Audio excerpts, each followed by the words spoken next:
Hello everyone, I'm Cassandra Eunice A. Diluvio, and today I'm going to present about pagpanalipod sa kinaiyahan.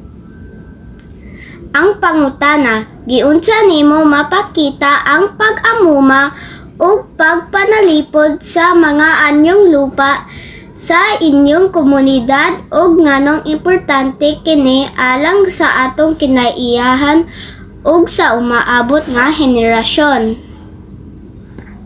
Ang unang pangutana, giunsa nimo mapakita ang pag-amuma o pagpanalipod sa mga anyong lupa sa komunidad. Mga paagi sa pag-amuma o pagpanalipod sa mga anyong lupa sa komunidad. Number 1, pag-organisar og mga clean-up drive. Maghimo og mga kalihukan nga nagtan-aw sa paglimpyo sa mga sapa, baybayon ug mga parke. Ang pag-apil sa mga clean-up drives makatabang sa pagwagtang sa basura nga makadaot sa kinaiyahan. Number 2, tree planting activities. Ang pagtanom og mga kahoy dili lamang naghatag og shade og oxygen, apan nagtabang usab sa pagpreserba sa yuta og paglikay sa erosyon. Ang pag-organisar og mga tree planting event sa komunidad usa ka epektibong paagi sa pag-amuma sa kinaiyahan. Number 3, edukasyon sa komunidad. Paghimo og mga seminar o workshops aron ipahibalo ang mga tawo bahin sa mga isyu sa kinaiyahan. Sama sa climate change, deforestation ug pollution. Ang pag-edukar sa komunidad makatabang sa pag-uswag sa ilang kahibalo ug pagpanabot sa mga epekto sa ilang mga aksyon. Number 4, sustainable practices. Suportahe ang mga sustainable nga pamaagi sa agrikultura ug negosyo. Ang paggamit sa mga organikong abono o paglikay sa mga kemikal nga makadaot sa yuta ug tubig, makatabang sa pagpreserba sa kinaiyahan. Number 5, pagbuhat og mga community gardens.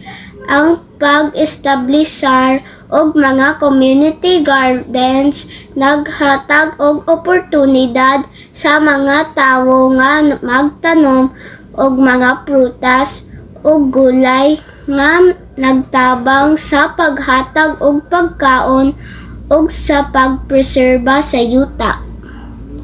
Number 6, pag-apil sa mga lokal nga inisyatibo.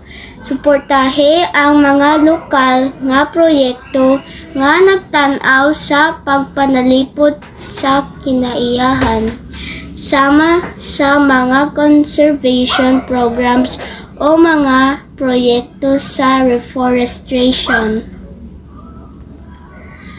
Ang ikaduhang pangutana, ngano importante kini alang sa atong kinaiyahan ug sa umaabot nga henerasyon?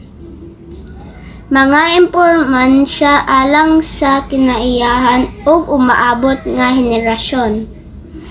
Number 1, pagreserba sa biodiversity. Ang pag-amuma sa mga anyong lupa nagtabang sa pagpreserba sa mga tanom ug hayop nga nagkinahanglan og proteksyon. Ang biodiversity importante sa pagmonitor sa balanse sa ekosistema. Number 2, paglikay sa erosyon. Ang mga kahoy ug mga tanom nagtabang sa pagpanalipod sa yuta gikan sa erosyon. nga makadaot sa mga uma ug mga komunidad. Ang pagpreserba sa yuta importante aron masiguro ang pagkaon sa umaabot nga henerasyon. Number 3, paghatag og malinawon nga palibot. Ang mga limpyo ug maayong anyong lupa naghatag og malinawon nga palibot alang sa mga tawo. Ang pag-amuma sa kinaiyahan naghatag og kahigayunan sa mga tawo nga magpuyo sa usa ka himsog nga palibot. Number 4, pag-atubang sa climate change. Ang pagpanalipod sa mga anyong lupa makatabang sa pag-atubang sa mga epekto sa climate change. Ang mga kahoy nag-absorb sa carbon dioxide nga naghatag og pagpakunhod sa greenhouse gases sa atmosfera. Number 5, paghatag og mga kahigayunan sa umaabot nga henerasyon. Ang pag-amuma sa kinaiyahan nagpasabot nga ang mga umaabot nga henerasyon makapahimulos sa mga kahimtang nga maayong palibot, sama sa limpyo nga tubig, preskong hangin ug mga natural nga kahimtang. Sa pagkakaron, ang pag-amuma o pagpanalipod sa mga anyong lupa dili lamang usa ka responsibilidad apan usa-usab ka obligasyon sa matag usa sa atong komunidad aron masiguro ang maayong kaugmaon alang sa tanan. Daghang salamat po!